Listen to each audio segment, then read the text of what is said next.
For 3 years, my life was the same. I'd be at the city archive by 5 a.m., massive, cold, and my only company was the smell of ancient paper and silence. My job was officially inventory and preservation, just dusting history section by section. It was routine until I got to the sub-level B12 wing. One shelf felt wrong. The books were too uniform, and when I pulled one, I realized it was at least 4 times heavier than it should be. It wasn't paper at all. It was a block of smooth, dark stone, perfectly disguised with a vinyl spine and painted edges to look like a book. The cover didn't open, it slid, and the object inside wasn't a document or a journal. It was a complex, interlocking gear mechanism. Engraved on the gears was a single seal, an hourglass, and to my absolute horror, the tiny grains of sand had almost all run out. I stared, heart pounding. The last few grains of sand were trickling one by one. I reached out,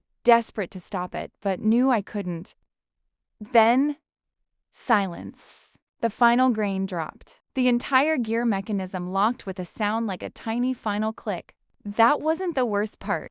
A deep, seismic groan that wasn't coming from the device. It came from the archive itself. It felt like the entire building was inhaling.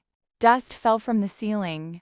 The shelf I was standing next to, the regular shelf with the old paper books, they didn't just fall, they were pulled into the wall.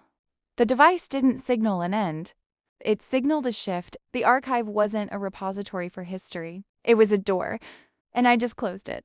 The groan stopped.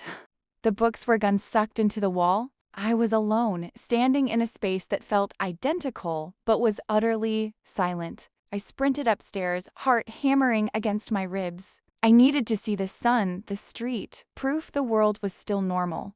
The main reading room was empty.